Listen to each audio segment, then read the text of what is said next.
नमस्कार प्रेक्षकांनो, आज आपण बघणार आहोत ठरलं तर मग मालिकेच्या 5 जुलैच्या भागामध्ये.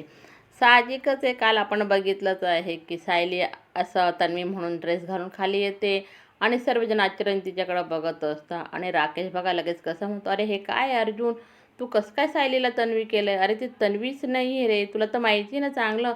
पण सुमन काकी लगेच राकेशला म्हणते, अरे थांब थोडंसं, त्याला अगोदर सांगू तर दे, त्याच्याजवळ काहीतरी प्रूफ असल्याशिवाय तो असल्या काही गोष्टी करणार नाही रे.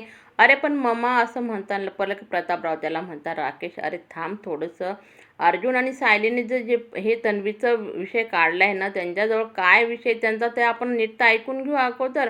असं म्हटलेलं का अर्जुन म्हणतो, मी सांगायच्या वेळी तुम्हाला सायलीच सांगेल की तिला तन्वी म्हणून का म्हणून ती समोर आली. ती सांगायला लागली की जेव्हा पूर्ण आजींनी मला पहिल्या वेळेस तन्वी म्हणून हाक मारली आणि त्या मला तन्वी समजायला लागल्या ना, तेव्हापासूनच मला असे भास व्हायला लागले. आणि अजून त्यात एक महाराज भेटलेले असतात तिला. ते महाराज सांगतात की तुझं अस्तित्व जे काही असेल ना, ते तुला शोधावं लागणार आहे. आणि ते सुद्धा ती सायली सांगते. आणि जेव्हा मी प्रतिमा आत्यांच्या घरी गेली, तेव्हा प्रतिमा आत्यांनी जी कॅसेट होती लहानपणाच्या तन्वीच्या आवाज ती ऐकवली. तो आवाजसुद्धा मला माझाच जाणवत होता. म्हणजे तो आवाज माझाच आहे हेच मला वाटत होतं. आणि इकडे तर मात्र महिपत बाबांकडे तर चांगलीच मैफिल जमली प्रेक्षकांनो. म्हणजे आज उद्घाटन आहे त्यांच्या आश्रमाचं म्हणून जमले म्हणा ते सर्व.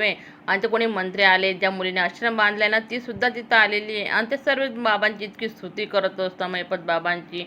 आणि ते जो कोण म्हणताना ते मंत्री जे म्हणत असतात, मी जे काही आहे ना ते महिपत बाबांमुळेच आहे. आणि सचिन मात्र त्यांची गंमत बघतोय प्रेक्षकांनो. आणि त्या मंत्र्यांनी जे काही त्यांना पैसे वगैरे आणलेले असतो ना तो निधी, तो एक फक्तच दाखवत. आणि बाबा पण असं दाखवत आहे की बाबा त्यांना पैशांची काही गरजच नाही. आणि मंत्री साहेब मात्र म्हणत असतात, महाराज तुमचा सदैव आशीर्वाद आमच्यावर होते. आणि सचिन म्हणतो, यांचा काहीतरी काळा बाजार आहे. आणि पुन्हा आपल्याला सुभेदारांच्या घराकडे दाखवलेलं आहे. प्रतिमा आत्या इतक्या आतुरतेने सायलीचं बोलणं ऐकताना प्रेक्षकांनो.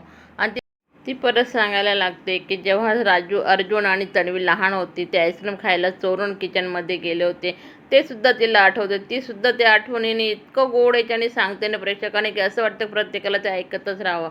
आणि हे सर्व आठवल्यानंतर आता माझ्या लक्षात आलं की पुन्हा आपण जर तो ॲक्सिडेंट क्रिएट केला तर मला पूर्ण आठवेल असं म्हणून ते अर्जुनला हट्ट धरते. आणि मग ती सांगते, अर्जुन लगेच पुढचं सांगायला सुरुवात करतोय.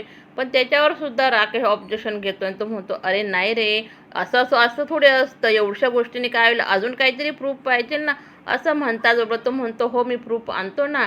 तर तितक्यात लगेच समोरून आपल्याला मधुभाऊ येताना दिसताय. आणि त्यांना बघता क्षणी लगे प्रतापराव म्हणता, अरे मधुभाऊ तुम्ही बरे झालात का? रविराज पण त्यांना आपुलकीने विचारतं, मधुभाऊ आता बरं वाटतंय तुम्हाला, तुम्ही आता बरे झालात ना असं म्हणून ते विचारत असतं. आणि मधुभाऊ लगेच म्हणतं की हो आता मला बरं वाटतंय. मी तुम्हाला हे सांगण्यासाठी आलं आहे की साऊजी आहे ना, म्हणजे सायली ती तुमची तन्वीच आहे बरं का. हे ऐकताच बरोबर तर प्रतिमा त्यांचे डोळे इतके मोठे होत आहे. ती मला लहान असताना एका मंदिराच्या पायऱ्यांवर भेटते, ती खूप रडत असते. आणि प्रियाच्या कपाटामध्ये लहानपणी जो सायलीचा फोटो होता ना, तो फोटो प्रियाने तिच्या कपाटात ठेवलेला असतो. असं बऱ्याचशा काही गोष्टी ते सांगत असतात. आणि हे सांगितल्यानंतर लगेच प्रतिमा आत्या उठून म्हणतात, मला आता कुठल्याही प्रूफची काही गरज नाही आहे.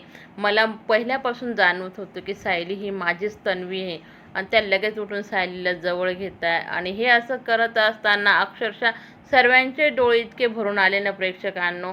आणि आनंदाचा सोहळा तर आहेच ना हा आज. चला तर प्रेक्षकांना भेटूया पुढील भागामध्ये. तर राकेश काय प्लॅन करतोय, त्यात प्रिया अजून जेलमध्ये तिथं चालू आहे, मी सायलीला ठेवणार नाही. प्रिया सायलीवर इतकी भडकली की काहीतरी आता काय माहिती ती पुढं चालून काय प्लॅन करते. चला तर प्रेक्षकांनो भेटणारच आहोत आपण पुढील भागामध्ये.